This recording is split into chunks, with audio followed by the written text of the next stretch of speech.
Hello friends, welcome to Nagaveni Achar's kitchen. ಇವತ್ತು simple and ಈಸಿಯಾಗಿರುವಂತಹ instant ದೋಸೆಗಳನ್ನು ಮನೆಯಲ್ಲಿ ತಯಾರಿ ಮಾಡ್ಕೋಬೋದು ಹೇಗೆ ಅಂತ ನೋಡ್ಕೊಳ್ಳೋಣ. ಇದಕ್ಕೆ ಯಾವುದೇ ರೀತಿಯಾದ ಅಕ್ಕಿ ನೆನೆಸೋದು ಬೇಡ, ಉದ್ದಿನಬೇಳೆ ನೆನೆಸೋದು ಬೇಡ. ಕೇವಲ ಅಕ್ಕಿ ಇಟ್ಟಿದ್ರೆ ಸಾಕು, ನಮಗೆ ಇನ್ಸ್ಟೆಂಟ್ ದೋಸೆಗಳು ತಯಾರಿ ಆಗುತ್ತೆ. ಸುಮಾರು 3 ಕಪ್ಪಷ್ಟು ಅಕ್ಕಿ ಹಿಟ್ಟನ್ನು ತಗೊತಾ ಇದ್ದೀನಿ. 3 ಕಪ್ ಅಕ್ಕಿ ಹಿಟ್ಟಿಗೆ 1 ಕಪ್ಪಷ್ಟು ಮೀಡಿಯಮ್ ಉಪ್ಪಿಟ್ಟು ರವೆಯನ್ನು ಹಾಕ್ತಾಯಿದ್ದೀನಿ. ಉಪ್ಪಿಟ್ಟಿಗೆ ಬಳಸುವಂಥ ರವೆ ಇದು. ಇದ್ರ ಜೊತೆಗೆ ಸಣ್ಣದಾಗಿ ಕಟ್ ಮಾಡಿರುವಂಥ ಈರುಳ್ಳಿ 3, ಕೊತ್ತಂಬರಿ ಸೊಪ್ಪು, ಕರಿಬೇವು, ಹಸಿಮೆಣಸಿನ್ಕಾಯಿ ಇದನ್ನೆಲ್ಲ ಸಣ್ಣದಾಗಿ ಹೆಚ್ಚಿಟ್ಕೊಂಡಿದ್ದೀನಿ. ಈರುಳ್ಳಿ ಸ್ವಲ್ಪ ಜಾಸ್ತಿ ಹಾಕಿದ್ರೆ ಈ ದೋಸೆ ಚೆನ್ನಾಗಿರುತ್ತೆ. ಜೊತೆಗೆ ಹಸಿಮೆಣಸಿನ್ಕಾಯಿ, ಕೊತ್ತಂಬರಿ, ಕರಿಬೇವು ಇವಿಷ್ಟನ್ನು ಸೇರಿಸ್ಕೊಳ್ಳೋಣ. ಇದ್ರ ಜೊತೆಗೆ ಸ್ವಲ್ಪ ಪೆಪ್ಪರನ್ನು ಅರ್ಧವಾಗಿ ಕುಟ್ಟಿ ಇಟ್ಕೊಂಡಿದ್ದೀನಿ. ಸುಮಾರು 1 ಸ್ಪೂನಷ್ಟು ಸೇರಿಸ್ಕೊಳ್ಳೋಣ. ಹಾಗೆ ಇದ್ರ ಜೊತೆಗೆ 1 ಸ್ಪೂನಷ್ಟು ಜೀರಿಗೆ, 1 ಸ್ಪೂನಷ್ಟು ಹಸಿ ಶುಂಠಿಯನ್ನು ಸಿಪ್ಪೆಲ್ಲ ತೆಗೆದು ತುರಿದು ಇಟ್ಕೊಂಡಿದ್ದೀನಿ. ಇದನ್ನು ಕೂಡ ಸೇರಿಸ್ಕೊಳ್ಳೋಣ. ಹಾಗೆಯೇ 1 ರಿಂದ 1.5 ಟೀ ಸ್ಪೂನಷ್ಟು ಉಪ್ಪು ಅಥವಾ ರುಚಿಗೆ ತಕ್ಕಷ್ಟು ಉಪ್ಪು ಅಂತ ಹೇಳ್ಬೋದು. ಇದನ್ನೆಲ್ಲ ಒಮ್ಮೆ ಚೆನ್ನಾಗಿ ಮಿಕ್ಸ್ ಮಾಡ್ಕೊಂಬಿಡೋಣ. ಇವಾಗ ಇದಕ್ಕೆ ನೀರಿನ ಪ್ರಮಾಣ ಕರೆಕ್ಟಾಗಿ ಹಾಕಬೇಕು. ನೀರು ನಾನಿಲ್ಲಿ ಯಾವ ಕಪ್ಪಲ್ಲಿ ಅಕ್ಕಿ ಹಿಟ್ಟನ್ನು ಮೆಷರ್ಮೆಂಟ್ ಮಾಡಿದ್ವೋ ಅದೇ ಕಪ್ಪಲ್ಲಿ 9 ಗ್ಲಾಸ್ ನೀರನ್ನು ಹಾಕಬೇಕು.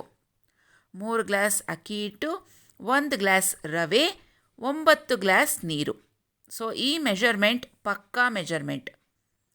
ಇದನ್ನು ನಾವು ಕರೆಕ್ಟಾಗಿ ಫಾಲೋ ಮಾಡಿಕೊಂಡ್ರೆ ಕ್ರಿಸ್ಪಿಯಾದ ಗರಿಗರಿ ದೋಸೆಗಳು, ಇನ್ಸ್ಟೆಂಟ್ ದೋಸೆಗಳು ತಯಾರಿ ಆಗುತ್ತೆ.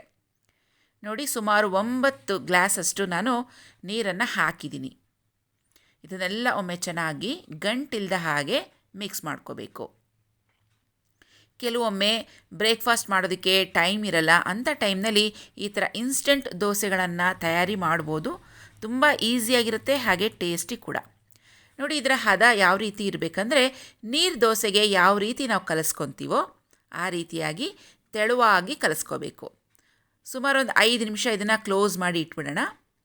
ಈ ಕಡೆ ಸ್ಟವ್ ಮೇಲೆ ಪ್ಯಾನನ್ನು ಇಟ್ಟು ಪ್ಯಾನ್ ಬಿಸಿ ಮಾಡ್ಕೊಂಡಿದ್ದೀನಿ. 1 ಸ್ಪೂನಷ್ಟು ಎಣ್ಣೆ ಹಾಕ್ಕೊಳ್ಳೋಣ. ಇದಕ್ಕೆ ಈರುಳ್ಳಿಯಲ್ಲಿ ಈ ಥರ ಮೇಲಿಂದ ಸವರ್ಕೊಂಡ್ರೆ ಪ್ಯಾನ್ಗೆ ದೋಸೆ ಯಾವುದೇ ರೀತಿಯಾಗಿ ಅಂಟ್ಕೊಳ್ಳೋದಿಲ್ಲ, ನಾನ್ ಸ್ಟಿಕ್ ಆಗಿ ಕೆಲಸ ಮಾಡುತ್ತೆ. ಈಗ ದೋಸೆ ಹಿಟ್ಟನ್ನು 1 ಕಪ್ ಅಥವಾ 1 ಸೌಟಿನ ಸಹಾಯದಿಂದ ಮೇಲಿಂದ ಈ ರೀತಿಯಾಗಿ ಉಯ್ಬೇಕು.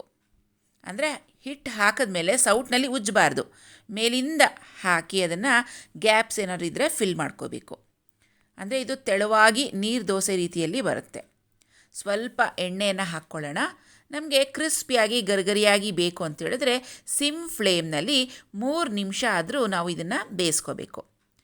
ನೋಡಿ, 3 ನಿಮಿಷ ಆಗಿದೆ. ಈಗ ಟರ್ನ್ ಮಾಡ್ಕೊಳ್ಳೋಣ. ನೋಡಿ, ಎಷ್ಟು ಕ್ರಿಸ್ಪಿಯಾಗಿ ಸೂಪರಾಗಿ ಬಂದಿದೆ ಅಲ್ವಾ ದೋಸೆ.